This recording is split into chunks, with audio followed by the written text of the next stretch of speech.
عشق کیا ہے اور یہ کیسے کیا جاتا ہے؟ اگر پوچھ کر عشق کرنا ہے تو قیامت تک نہ کرو۔ عشق کے بارے میں لوگ بتاتے ہیں کہ اس آدمی کو عشق ہے، کسی نے کبھی یہ نہیں پوچھا کہ عشق کیا ہوتا ہے۔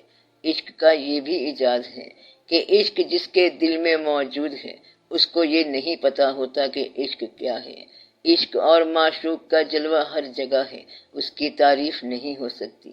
اس کے باوجود اگر آپ تعریف کرنا چاہو تو ایک انسان کا کسی انسان کے ساتھ اتنا لگاؤ ہو جائے کہ وہ اس کے قریب سے قریب تر ہونا چاہے، حتیٰ کہ اپنی ذات سے فنا ہو کر اس کی ذات میں بقا حاصل کر جائے، تو اس لگن کو عشق کہیں گے۔ اپنی ذات سے فنا ہو کر اس کی ذات میں بقا کیسے ہوتی ہے؟ یعنی اگر اس سے کہیں تیرا نام کیا ہے تو وہ اپنے محبوب کا نام بتا دیتا ہے۔ یہ اس عشق کی انتہائی منزل ہے۔ آخری منزل کیا ہے کہ اپنا نام بھی بھول جائے۔ وہ شخص کام پہلے بھول چکا ہوتا ہے۔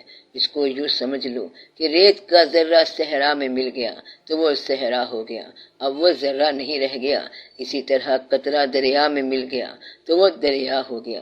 اسی طرح انسان جو ہے اپنے خیال سے فانی ہو کر اس کے خیال میں گم ہو جائے تو یہ اس کا ہی حصہ بن گیا۔ اس کو محبت کہتے ہیں اور عشق کہتے ہیں۔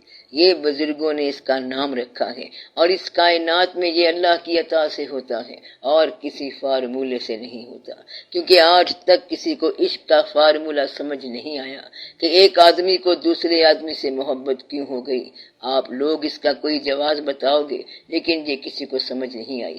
عشق شکل کے ساتھ بھی نہیں ہوتا، کیونکہ تھوڑے دن ٹھہر جاؤ شکل ہی خراب ہو جائے گی، شکلیں بدل جائیں گی اور مزاج بھی بدل جائیں گے۔ پھر یہ عشق ہے کیا، یہ کسی نے آج تک نہیں بتایا، اس کا پتہ نہیں چل سکتا۔ یہ خدا ہی کلیئر کر سکتا ہے کہ ایک انسان جو ہے دوسرے کے خیال میں کیوں گم ہو جاتا ہے۔ عشق میں فراق یا وصال کی بات نہیں ہوتی۔ تیری یاد میں ہوا جب سے گم، تیرے گم شدہ کا یہ حال ہے کہ نہ دور ہے نہ قریب ہے، نہ فراق ہے نہ وصال ہے۔ اگر کوئی آپ کو اپنے خیال میں گم ہونے کی اجازت دے دے تو سمجھو کہ یہ بہت بڑی بات ہے اور اس کی بہت بڑی مہربانی ہے۔ بندے کا بندے کے خیال میں گم ہونا بندوں کی دنیا میں یہ بہت بڑا ایجاد ہے، بہت بڑی بات ہے۔ اگر اللہ چاہے تو یہ ہوتا ہے، پھر انسان اس انسان کے خیال میں کسی اور حال میں جا پہنچتا ہے۔ بعض اوقات لوگ دعا کرتے ہیں کہ پہلے وصال آ جاتا ہے پھر فراق آ جاتا ہے۔ یہ ختم ہونا چاہیے۔ عشق والے دعاؤں کے چکر میں سے نکل جاتے ہیں۔ جس ذات نے دل بنایا اسی ذات نے دلبر بنایا۔ وہ ادھر دل بناتا ہے ادھر دلبر بناتا ہے اور درمیان میں دلبری پیدا کرتا رہتا ہے، تو پھر اس کا اپنا ہے۔ تم صرف اس کے کریکٹر ہو، لگن اس کی عطا ہے۔ پہلے اس نے دل بنایا ہے، ویسا ہی دلبر بنایا اور پھر جلوہ دکھایا ہے۔ یہاں نگاہ دے گا اور جلوہ وہاں رکھ دے گا اور پھر کہے گا اس کو ڈھونڈو۔ وہ آپ ہی دکھانے والا ہے اور آپ ہی بتا رہا ہے، اس لیے اس میں کسی اور کا کمال نہیں ہے۔ نگاہ کو تلاش کرنے والا اللہ تعالیٰ نے بنایا اور تلاش ہونے والے کو بھی اللہ تعالیٰ نے بنایا، اور پھر آنکھیں جلوہ تلاش کرتے کرتے وہاں جا پہنچتے ہیں۔ تو یہ ساری اللہ تعالیٰ کی مہربانی ہے۔ اس ساری لگن اور کاروبار کا نام عشق ہے۔ عشق کا یہ کاروبار کیسے چلتا ہے؟ گھر سے نکلنا، آنا جانا، اس سے ملنا، اس کے خیال میں گم ہو جانا اور پھر اس کو پانا اور نہ پا سکنا، فراق میں وصال ہونا اور وصال میں فراق ہونا، حاضر میں غیر حاضر ہونا اور غیر حاضر میں حاضر ہونا، یعنی کچھ پتہ نہ چلنا لیکن سب کچھ پتہ ہونا۔ یعنی کہ یہ ساری باتیں جو ہیں یہ اللہ کی مہربانی سے ہیں اور خاص مہربانی سے ہیں۔ وہ جو پروانے کا دل ہے اور سوز دل وہ اللہ کا دیا ہوا ہے۔ ایک آدمی اگر جلوے کی تلاش میں ہو، اسے جلوہ مل جائے، اگر اسے کہو کہ جلوہ چھوڑ دے، ہم تجھے بہت بڑا کاروبار دیتے ہیں، تو وہ جلوہ چھوڑ کے وہ کاروبار نہیں لے گا۔ جب کاروباری ذوق ہو جائے تو پھر ذوق کاروبار نہیں رہتا۔ شوق کا کاروبار جو ہے یہ بھی ایک الگ کاروبار ہے، اس کے لیے جلوہ ہی جلوہ ہے اور وہ کہتا ہے کہ آج پھر جلوہ ہے۔ ایسے شخص کی پیاس نہیں بجھتی۔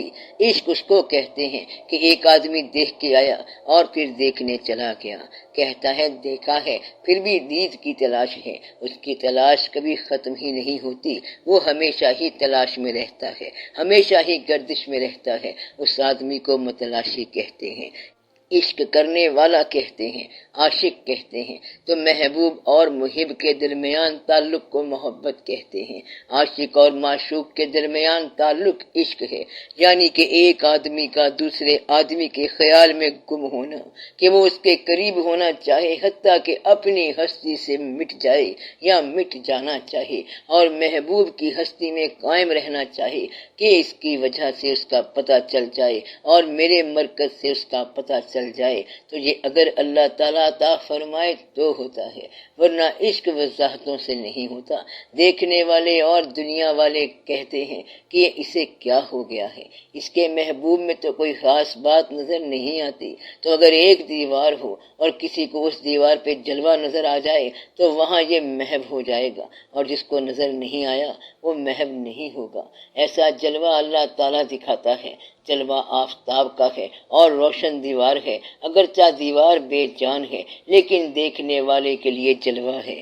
یہ نظر اور ایسا نظارہ اللہ تعالیٰ کی مہربانی ہے، اور دیکھنے والا خوش قسمت ہے۔